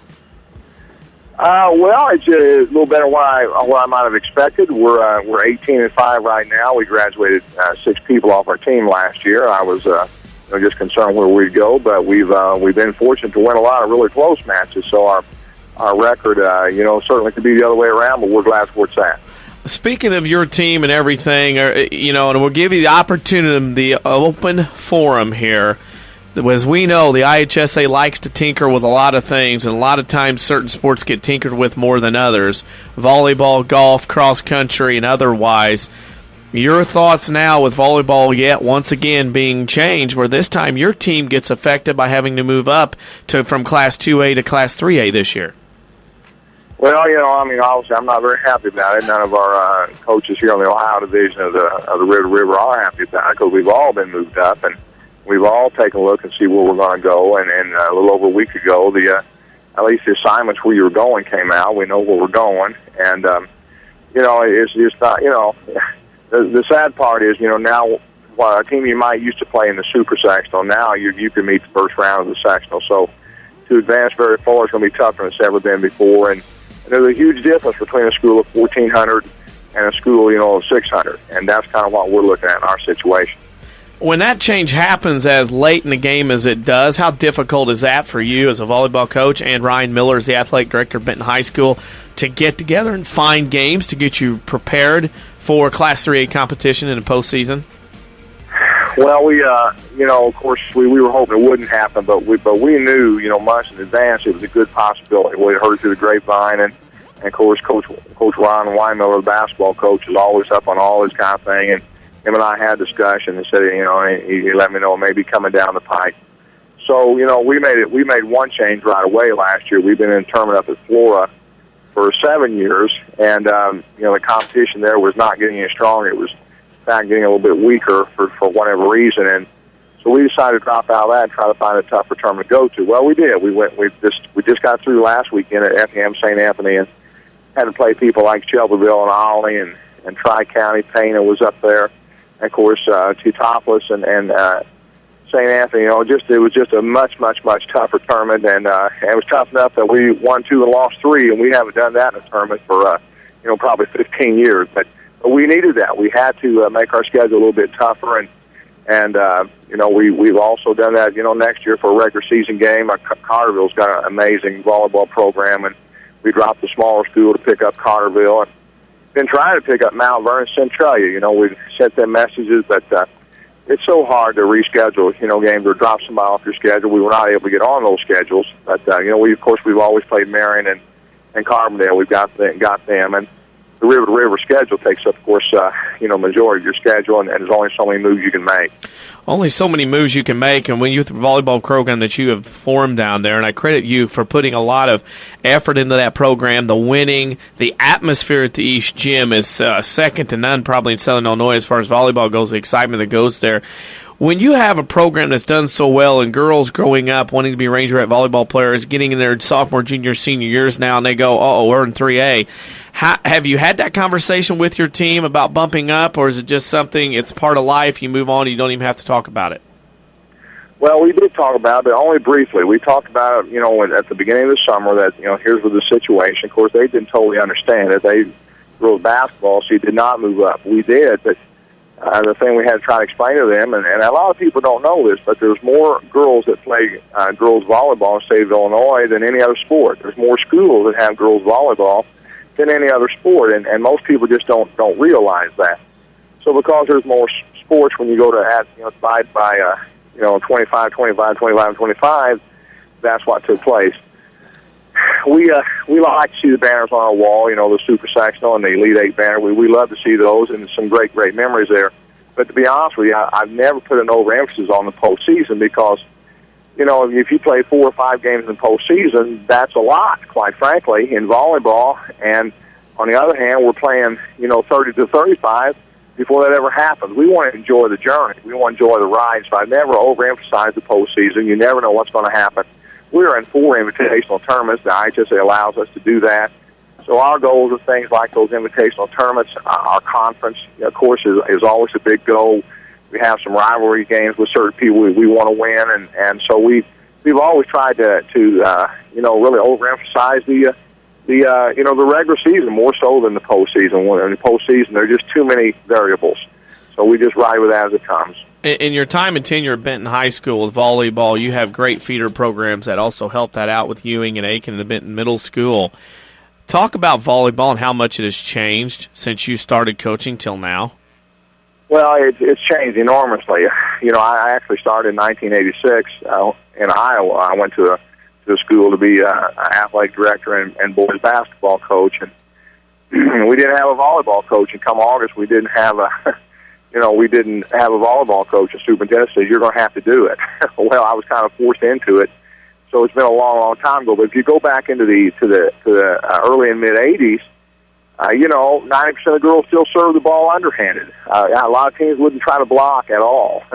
When I first moved here to Benton in the mid '90s, you were still allowed to try to block serves, and of course that's gone. And there's just now we have a libero, which is a defensive specialist that can go in for 2 different people, which is unusual. And so the game has changed. It's just grown up. And of course, a lot of girls, they'll play club volleyball in the off season. Those that don't participate in basketball will play, sometimes, as much as 6, 7, 8, 9 months out of the year. And of course, you're in the Metro East area, some of those girls play 12 months out of the year. That's why they're so good. And the sport's grown up enormously. And I think the coverage it gets on the Olympics, with both men and women's volleyball, the beach volleyball, all that, the sport has grown by leaps and bounds. And a lot of kids, just want to be a part of that. And of course, here at Benton, when we, first started, they had a couple of winning years prior to me becoming the head coach. But, well, I tell you what, you could hear your echo in the East Gym for most games. There wasn't very big crowds.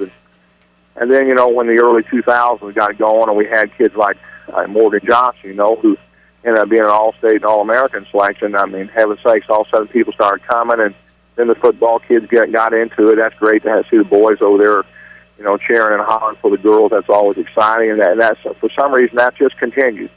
Even this week we had a big match, and man, live, I don't know, 400 or 500 people were packed in that small gym, and it was loud and hot, and just a lot of fun. So I'm very thankful, for that, and the following that we get here with our community. Speaking of, as you go around volleyball going out, we're getting ready to wind down as we go into postseason. You, of course, in a different regional. What do you know about your new regional opponents for your regional at Centralia this year? Well, it came out about a week ago, and it's a 5-team regional if I count right. Centralia, Mount Vernon, us and West Franklin, and Mount Carmel. Centralia and Mount Vernon, we're somewhat familiar with them, not because we play them, but because they play some common opponents, in Carbondale and Marion. I've watched the scores, there very, very closely. I know that even Nashville played Centralia not long ago, and we're certainly familiar with Nashville. And Mount Carmel, we'll see them at the Edwards County Tournament the second week of October, so we see them almost annually. Even if we don't play them, we get to see them play. And, of course, West Franklin, we just played a little over a week ago. And so, we feel like we've got a pretty good opportunity in that regional to win. We'll have to perform. We're going to a brand new facility up there, Centralia. I'm guessing they play the girls volleyball in the main gym. I don't know if they have an auxiliary gym or not, quite frankly. I just don't know that. I've been in that gym once, a beautiful place. And there'll be some nerves for our kids, the fact that, oh, man, we're playing Centralia Mount Vernon now, and so, but we don't have a game this coming Thursday. It just happens to be we had a gap in our schedule, and we're packing the varsity girls up, and we'll be in Mount Vernon Thursday night to watch the Mount Vernon team play Centralia and try to get some ideas of what their abilities are. And so hopefully we'll be competitive when it comes time. Well, we look forward to visiting with you on Thursday night. Of course, we do almost all the Mount Vernon Lady Rams volleyball games on our station AM 940. And our streaming thing as well. We show video of volleyball games on there as well. We have one final question for you. We kind of go off board, off the wall here with all our guests. It's our social media question of the week. And this week's question is, when you go get a soft drink at a restaurant or a convenience store, do you want your soft drink in a plastic cup or a styrofoam cup? Oh, I prefer plastic always. Styrofoam, I don't like the feel of it on my hands or my mouth, either one. I don't like to use straws, so there you go. Well, there you go. That's all right. That's why we ask things like that, because we're always thinking of things along that line. Well, that's important stuff. That's right. Well, it is. You never know what we might ask here with that question. You know, the more you join us, the more you'll see we come up with all those things, you know? Sure. Coach, we appreciate the time joining us this morning on the Saturday Sports Show, and I got one final thing to say. Tell Steven I said hello, and I'm missing not being able to talk to him. I tell you, Jim, we're right now at Wayne Fitzgerald State Park. We're camping. I'm outside of the phone, and Steven is inside the camper listening to Jim's show right now. I figured that. Tony, thanks for joining us this morning, and we'll get to talk to you later on down the road. Okay. I appreciate your answer. Thank you. That's Tony Phelps, head volleyball coach of Benton High School. His Rangerettes, of course, will be in the Class 3A regional with the Mount Vernon Lady Rams at Centralia here in late October. We need to take a break. When we come back, Lance Boldt, the head softball coach at Mount Vernon High School, recently hired. You're listening to the Saturday Sports Show on WMIX. Protect yourself and the ones you love by getting a flu shot at the Medicine Shop Pharmacy. It's the smart and healthy thing to do. Just walk right in. No appointments necessary, and no prescription from your doctors required. The shot is covered under Medicare. Here's pharmacist and pharmacy owner Eric Black. We have a seasonal flu shot event, which is not just one day, but usually 4 or 5 days that we schedule nurses to come in and give shots. I can also give shots to anybody who can't make those specific days, for example. Get your flu vaccine between 9 a.m. and 6 p.m. Save these dates in September, Tuesday the 18th and 25th, and in October, Thursday the 4th and 18th. If you're homebound, every effort will be made to schedule a home visit. Call us if you require the service. The Medicine Shop Pharmacy, 2339 Broadway in Mount Vernon. Are you interested in a career in the culinary arts but can never afford the high cost of cooking school? Rend Lake College has a low-cost recipe for success. For as little as $5,500 per year, you can get a quality culinary arts education in your own backyard. That even includes books, tuition, class fees, and supplies. Learn to master domestic fare, pastry, and foreign cuisine in Ina, Illinois. Save thousands on a culinary arts education at Rend Lake College. For more information, log on to rlc.edu/culinary-arts.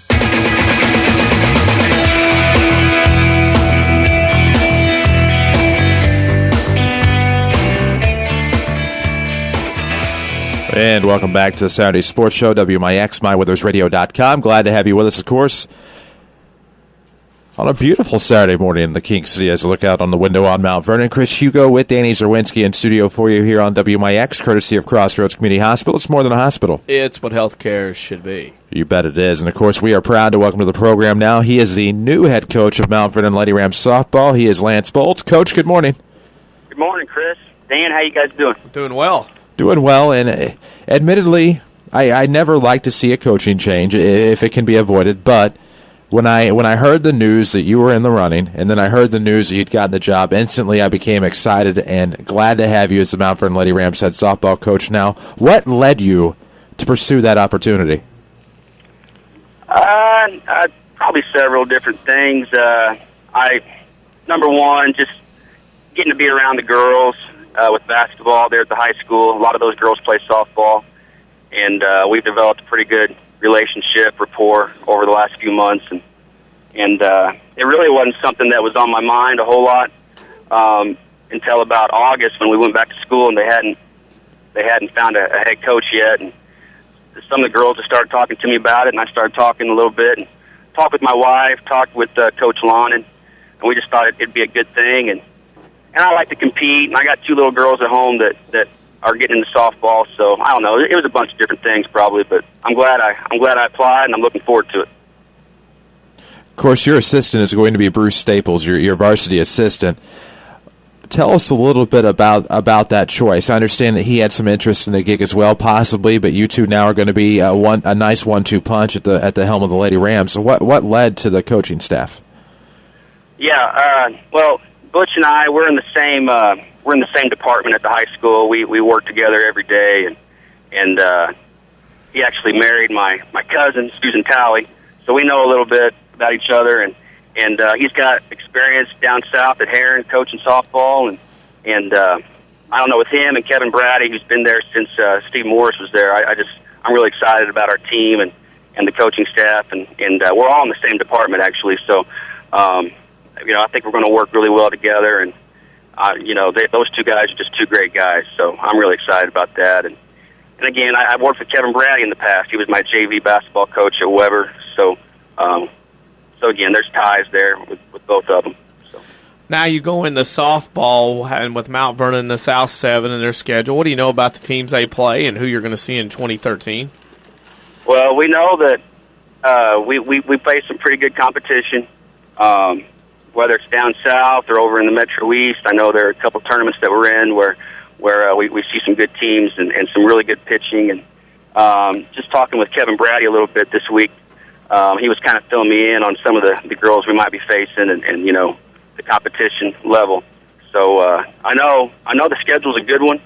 I know that we've lost a few players and to graduation, but we got a good core group coming back and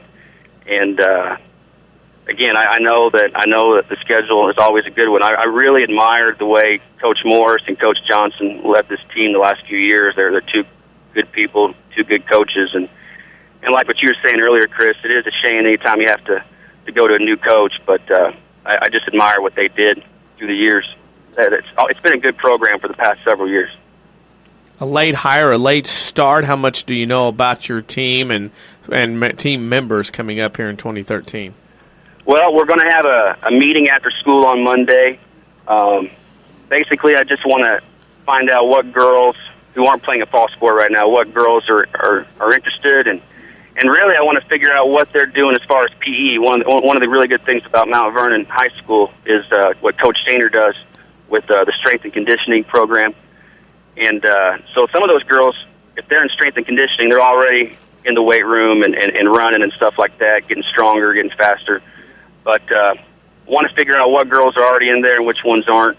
We're going to get some type of a schedule going this fall and this winter with just running and lifting a little bit. So, but then, like I said, I'll meet with them Monday and get a good idea as far as who's coming out possibly.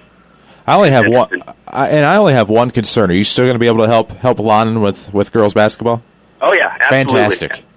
Yes, and he's one of the first people I talked to.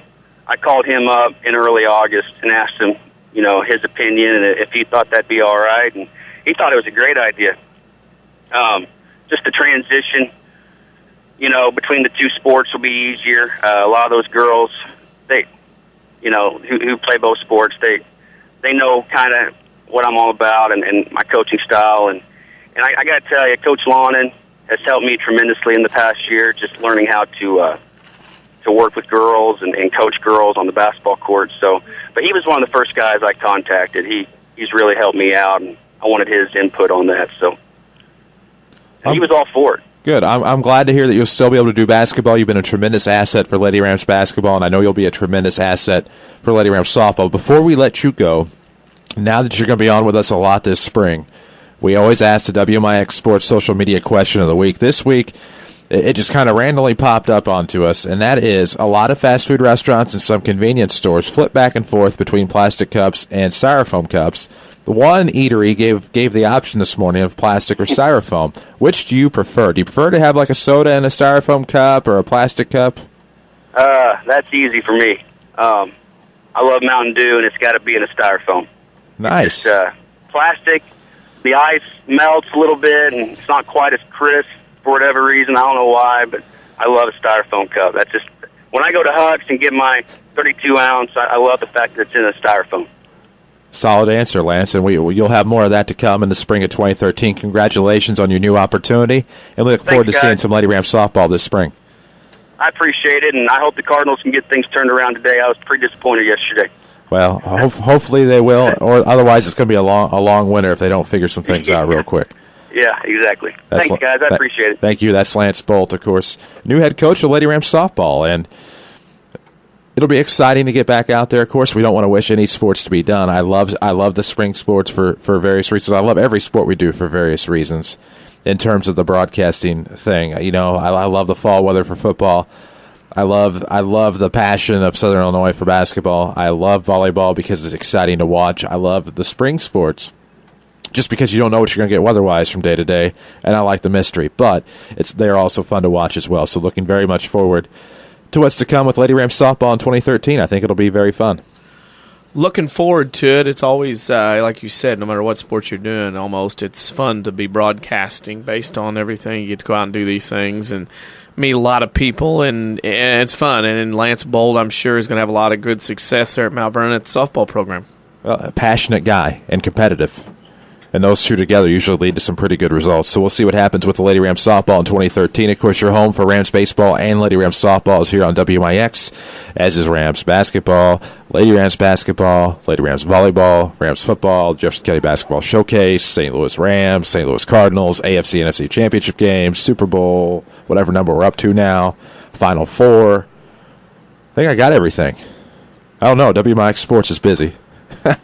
And we like it that way. We need to take a break. When we come back, we'll wrap up Week 5 in high school football and look ahead to Week number 6. This is a Saturday Sports Show presented by Crossroads Community Hospital. It's more than a hospital. It's what healthcare should be. Back after these.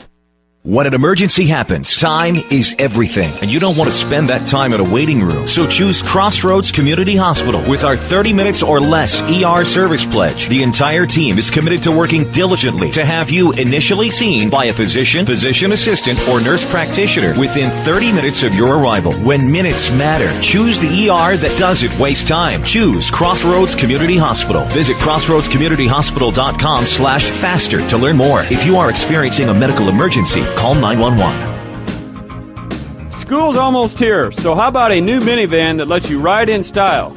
Hi, Roy Schmidt, Chrysler dealer at King City Chrysler. The 2012 Chrysler Town & Country minivan has a V6 engine with best-in-class 283 horsepower, allowing you to get up and go while taking the kids to their games.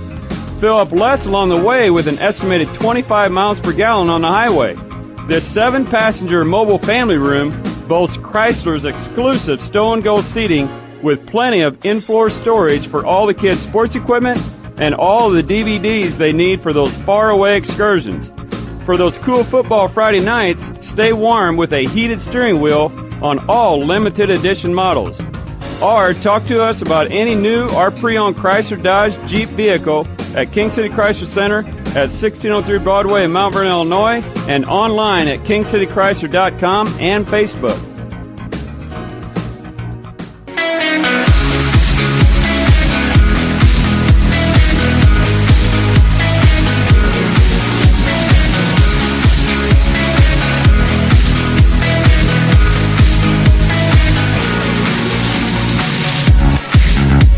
And we welcome you back to the Saturday Sports Show, WMIX, MyWeathersRadio.com. Once I got the mice situation figured out, that's computer mouse. We're good to go now. Saturday Sports Show is presented by Crossroads Community Hospital. It's more than a hospital. It's what healthcare should be. You bet it is. And, of course, a busy week of high school football. I guess we need to run down the scores one more time. Well, would you like Can I get those scores one more time? Yeah, we can get those scores one more time. I'm used to it. You want those scores one more time? Please. Okay. Marion over Mount Vernon 29-28. Centralia over Althoff 38-35. And Cahokia over Carbondale 33-0 in the South 7. In the River to River, Benton over Murphy 31-30. Harrisburg over Massac 40-14. And Heron beat West Frankfort 35-20. AJ shuts out Pinckneyville 41-0. Carterville over Nashville 49-7. And DuQuoin with the high score of the night 77-26 over Sparta. In the Black Diamond, Carmi beat Fairfield 22-18. Chester over JC. The Yellow Jackets roll up a double nickel 55-7. In the Hyphen Bowl is what I like to call it. SVWW beat CZR 40-20. El Dorado beat Hamilton County 22-11 in a double-up game. And Vienna beat ET in the Bird Battle, 45-18. As we go down, we'll go to the Apollo Conference. Charleston beat Mattoon 55-29. Effingham beat Salem in overtime last night, 14-13. Little Illini Eastern Conference, Oblong over Edwards County, 47-8. Red Hill beat Powell Hutt, 12-8. And Casey Westfield over Toledo Cumberland, 34-0. In the Little Illini Egyptian, Lawrenceville over Florida, 33-zip. Newton over Marshall, 14-6, and Olney beat Robinson in overtime, 21-20. Big 8 Conference from Indiana, Mount Carmel, Illinois beat Washington, Indiana, 61-40. And then the non-conference game of the area, the Milk Bowl in Breeze, Illinois, Mater Dei beat Central, 48-24. If you want to see all the scores listed by conference, so you don't have to worry about who's what and where and all jumbled up, go to facebook.com/WMIX Sports. They are all typed up and labeled by conference for your viewing and lots easier pleasure. Does make it a little bit more convenient, doesn't it? It does. Instead of slopping them up there, however they come in, whatever, we have typed them up by conference or non-conference with Mater Dei and Breeze Central, and that way you can see them. Also, we started yesterday. After going into Week 5 and beyond, we'll have the conference record, overall record listed first, conference record listed second, and the home and listed away at home here in 6, 7, 8, 9 also. Yeah. That just blew We're me trying away. to do some things Sorry, that just blew me here. away. As blew you away as in what? Impressive. A good thing. Yeah, that's a lot of detail, and I always like detail. I like attention to detail especially. But the other thing, things are going to get a lot more convenient. We're working on making things a lot more convenient for your sports pleasure over the course of the next few months. It'll be exciting times here at WMIX. But we'll talk more about that, of course, as we get closer to that being ready, and I think it'll be great. Of course, we look ahead to Week 6 action, and I look at the Apollo first, just because of alphabet. Last night, Salem-Effingham scoreless going into the half. Mattoon was up on Charleston early. Charleston proving how great they have been this year. They come back to win that one at O'Brien Field on the campus of Eastern Illinois University. So Charleston has a Mount Zion team that went into last night 0-4. Mattoon, of course, has a Salem team. Paris is at Effingham. Bottom line with the Apollo is it's not the Apollo we're used to. Obviously, Mattoon, a new entrant this year, coming back or weren't in there ever, whatever. But then you had the teams leave for the Little Illini. You lost the Newtons, you lost the Olneys, you lost the Robinsons. And this new look Apollo, I don't know that I like it. I don't know that I like Effingham not being very successful this year. I know they're 1-4. That doesn't help you and I, but Mattoon is probably going to get one at Salem. And then Mount Zion and Charleston playing for the third time in a year because those teams met in the playoffs last year. Chucktown won huge. And then Paris at Effingham. Usually you think, well, Effingham's a favorite. Paris playing. Paris struggles. Paris. So that's a battle of struggles. So, the Apollo Conference right now, it's Chucktown and Mattoon, side-by-side neighbors taking the charge there. We're going to skip past the diamond as I'm just reading things alphabetically right now. Go to the Cahokia Conference real quick. We'll come back to the familiar three, as I like to call them, as a conference a little bit later on.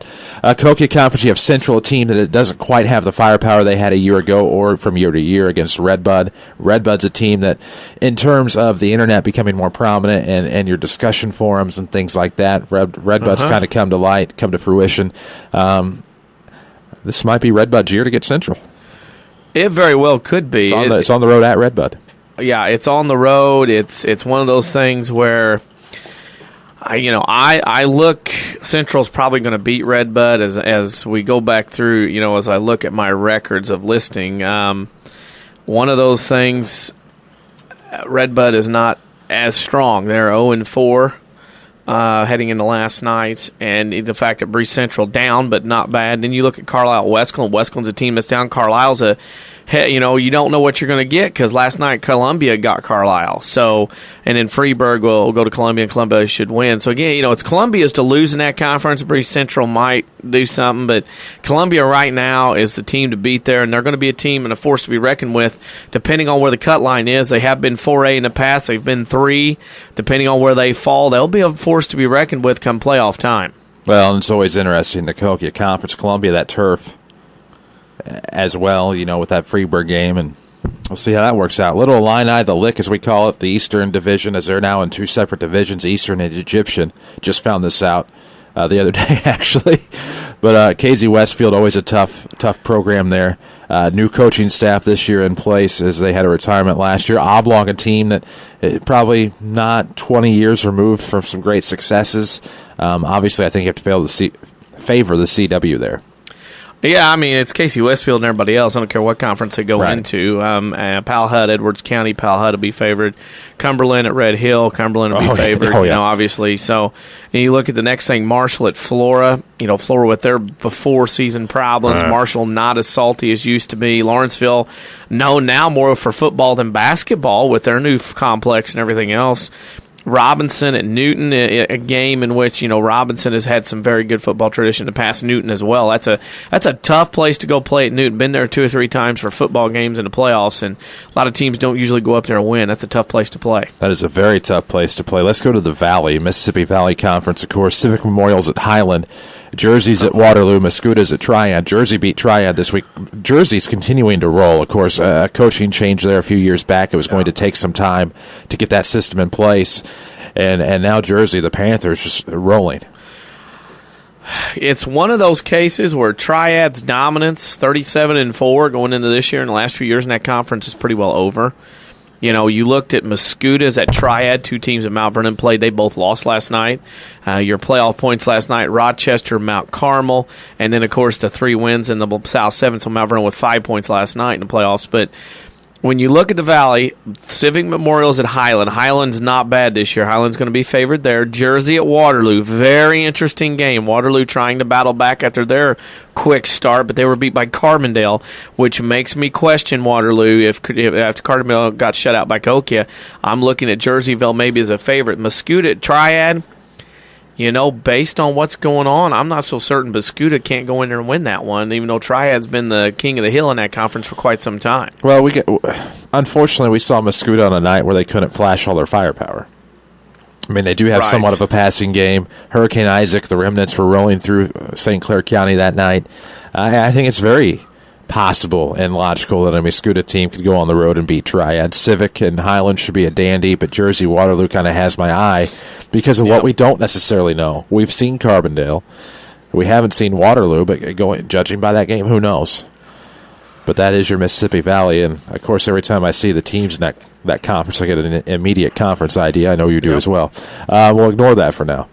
Looking at the Southwestern Conference, though, you have Alton at Belleville East. Ooh. You have... No, that's the one I was talking about. Belleville West at Edwardsville. That'll be a beast. No pun intended. You know what? I'm going to look that up. Look that up. East Side will be at O'Fallon. That'll be another great one. And then Planet Granite's at Collinsville. Hey, there's a lot of... you can look at the bookends there and not be interested, but you see the 2 middle games there, Belleville West at Edwardsville and East Side at O'Fallon, and your eyes just kind of West bug out. West is at Edwardsville Traditional Power, and then you have East St. Louis at O'Fallon, Battle of... Holy cow. I mean, that's 2 phenomenal football teams. O'Fallon undefeated, and usually comes down to those 2. But as I look here, just for our people that may or may not want to, that is at O'Fallon next week, 7 o'clock on a Friday night. Shucky darn. Of course, West hosts East today. That will be a gathering of a few thousand people, and then Belleville West has to go to Edwardsville next week. So Edwardsville, who won last night, will be 4-1. West is 3-1 now. Playing an East team is 2-2. That will be an outstanding matchup today between the Belleville schools in the middle of the day. Of course, now taking a look what the IHSA deems as non-conference, but Mount Carmel actually has a Big 8 conference game against Jasper, Indiana, and that one's typically usually pretty good. Yeah, and Mount Carmel's allegedly down, as they say, they're not going to win 9 games. Worst team in 45 years, I heard. Yeah, worst team in 45 years that can't win 9 games. So they'll be 7-2, 8-1. Probably 6-2, or 7-1 when Mount Vernon sees them in Week 9 at Mount Carmel at the Pit. Yeah, St. Louis Live for Life. That should be a win for Mater Dei. Right. So Mater Dei should get one next week, Mater Dei being an independent in that situation. Of course, we will roll back to the top, the Black Diamond Conference. Chester at ET phone home, Chester. After last Chester's going to roll in. They're going to win. They're 6-0. Chester's got a chance, as Coach John Shadowens said, 6-0 next week. Got a chance to roll undefeated. They'll be 2A. Again, do they have the team to go deep? Who knows? Fairfield at SVWW. Fairfield, I think, might be the favorite on paper. SVWW is going to have to kind of step up and play a tough Fairfield team, and Fairfield's we'll see how that had a happens. couple of flat tires in the last Yes, couple they of have. weeks, 2 out of 3 weeks. Johnson City at El Dorado, that game there. I think Williamson County right now, between Johnson City and Marion, there are more questions than answers for those two teams right now. Marion wins by 1 last night. Johnson City gets blown out at home.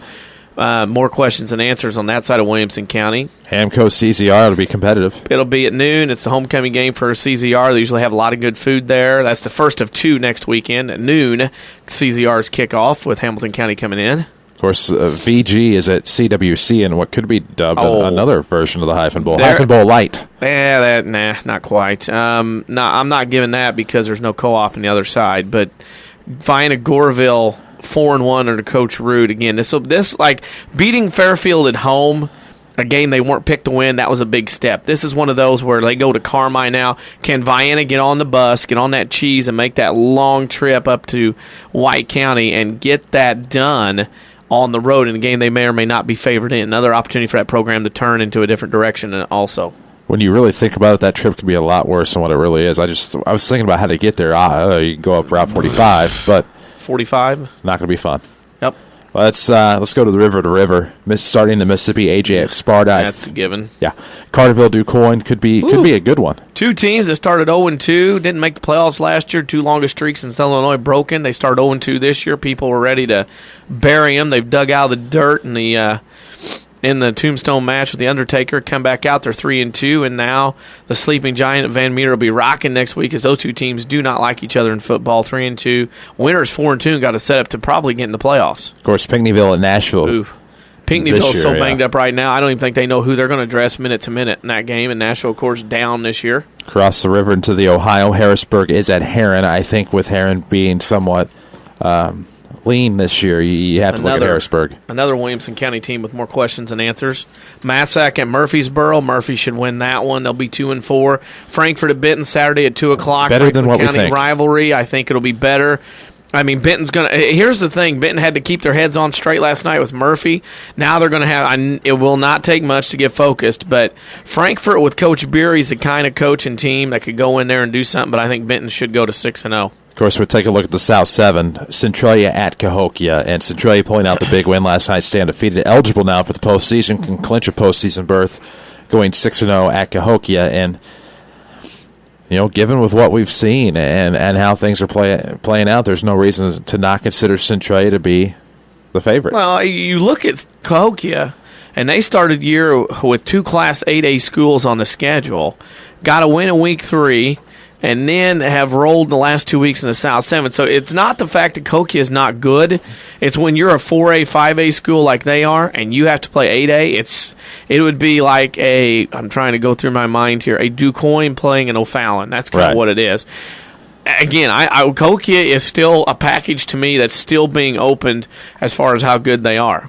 Of course, Marion travels to Althoff, and again, a team with more questions than answers after last night's game against Mount Vernon, but they head to Lindenwood, the newly remodeled surface, and you wonder if they might have, I don't know. I mean, Althoff is better than what we thought they would be. Althoff, obviously, when they get in the postseason, if they're 3A, watch out. If they're 2A, get ready for a trophy some way.